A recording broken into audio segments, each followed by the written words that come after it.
Bible in a Year Live, Chronological Project, Week 7, Day 2, The Message. The chest. Bezalel made the chest using acacia wood. He made it 3 3/4 feet long and 2 1/4 feet wide and deep. He covered it inside and out with a veneer of pure gold and made a molding of gold all around it. He cast 4 gold rings and attached them to its 4 feet, 2 rings on one side and 2 rings on the other. He made poles from acacia wood, covered them with a veneer of gold, and inserted the poles for carrying the chest into the rings on the sides. Next, he made a lid of pure gold for the chest, an atonement cover 3 3/4 feet long and 2 1/4 feet wide. He sculpted 2 winged angel cherubim out of hammered gold for the ends of the atonement cover, 1 angel at one end and 1 angel at the other. He made them of one piece with the atonement cover. The angels had outstretched wings and appeared to hover over the atonement cover, facing one another but looking down on the atonement cover. The table. He made the table from acacia wood. He made it 3 feet long, 1 1/2 feet wide, and 2 1/4 feet high. He covered it with a veneer of pure gold and made a molding of gold all around it. He made a border a handbreadth width all around it and a rim of gold for the border. He cast 4 rings of gold for it and attached the rings to the 4 legs parallel to the tabletop. They will serve as holders for the poles used to carry the table. He made the poles of acacia wood and covered them with a veneer of gold. They will be used to carry the table. Out of pure gold, he made the utensils for the table, its plates, bowls, jars, and jugs used for pouring. The lampstand. He made a lampstand of pure hammered gold, making its stem and branches, cups, calyxes, and petals all of one piece. It had 6 branches, 3 from one side and 3 from the other, 3 cups shaped like almond blossoms with calyxes and petals on one branch, 3 on the next, and so on, the same for all 6 branches. On the main stem of the lampstand, there were 4 cups shaped like almonds with calyxes and petals, a calyx extending from under each pair of the 6 branches. The entire lampstand with its calyxes and stems was fashioned from one piece of hammered pure gold. He made 7 of these lamps with their candle snuffers, all out of pure gold. He used a 75-pound brick of pure gold to make the lampstand and its accessories. The altar of incense. He made an altar for burning incense from acacia wood. He made it 1.5 feet square and 3 feet high, with its horns of one piece with it. He covered it with a veneer of pure gold, its top, sides, and horns, and a gold molding around it with 2 rings of gold beneath the molding. He placed the rings on the 2 opposing sides to serve as holders for poles by which it will be carried. He made the poles of acacia wood and covered them with a veneer of gold. He also prepared with the art of a perfumer the holy anointing oil and the pure aromatic incense. The altar of whole burnt offering. He made the altar of whole burnt offering from acacia wood. He made it 7.5 feet square and 4.5 feet high.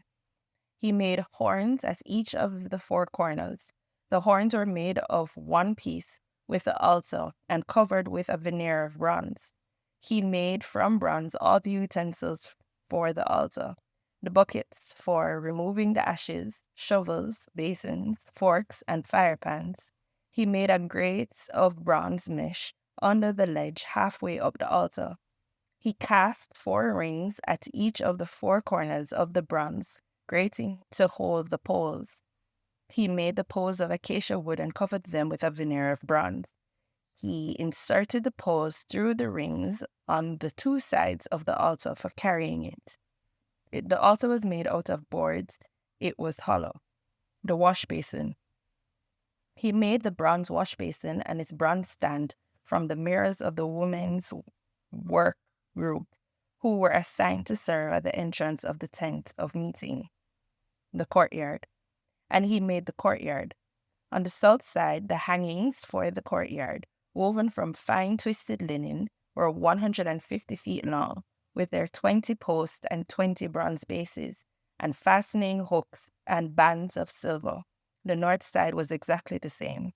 The west end of the courtyard had 75 feet of hangings with 10 posts and bases, and fastening hooks and bands of silver. Across the 75 feet at the front, or east end, were 22.5 feet of hangings, with their 3 posts and bases on one side, and the same for the other side. All the hangings around the courtyard were of fine twisted linen.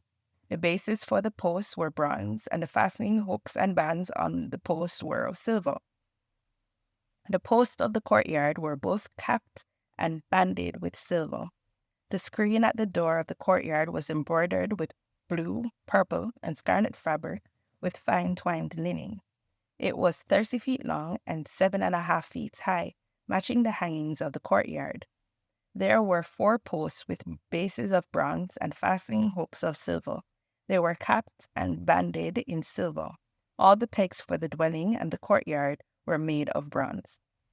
This is an inventory of the dwelling that housed the testimony drawn up by order of Moses for the work of the Levites under Ithamar, son of Aaron the priest.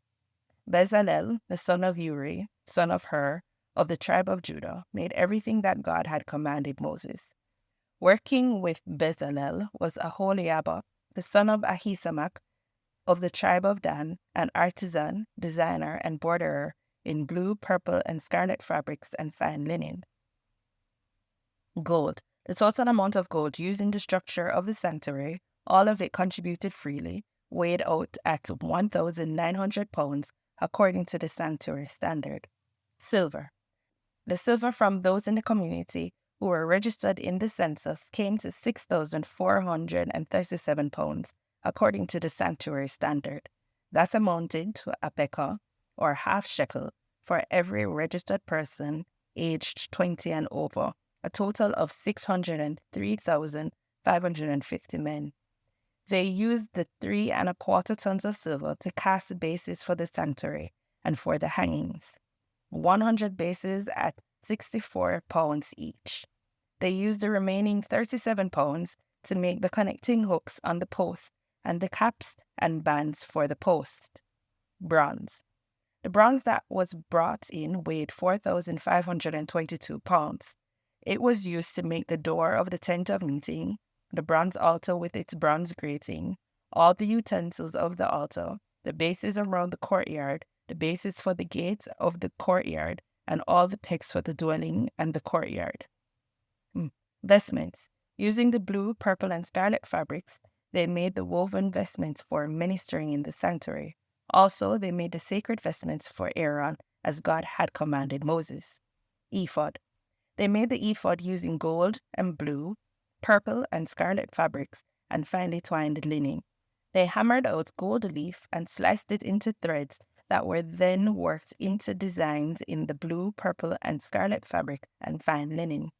They made shoulder pieces fastened at the 2 ends. The decorated band was made of the same material, gold, blue, purple, and scarlet material, and of fine twined linen, and of one piece with it, just as God had commanded Moses.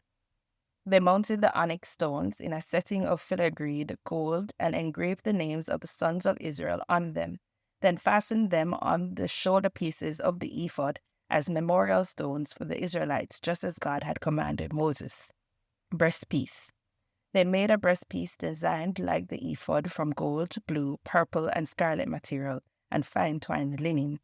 Doubled the breastpiece was 9 inches square. They mounted 4 rows of precious gemstones on it. First row, carnelian, topaz, emerald. Second row, ruby, sapphire, crystal. Third row, jacinth, agate, amethyst. Fourth row, beryl, onyx, jasper. The stones were mounted in a gold filigree.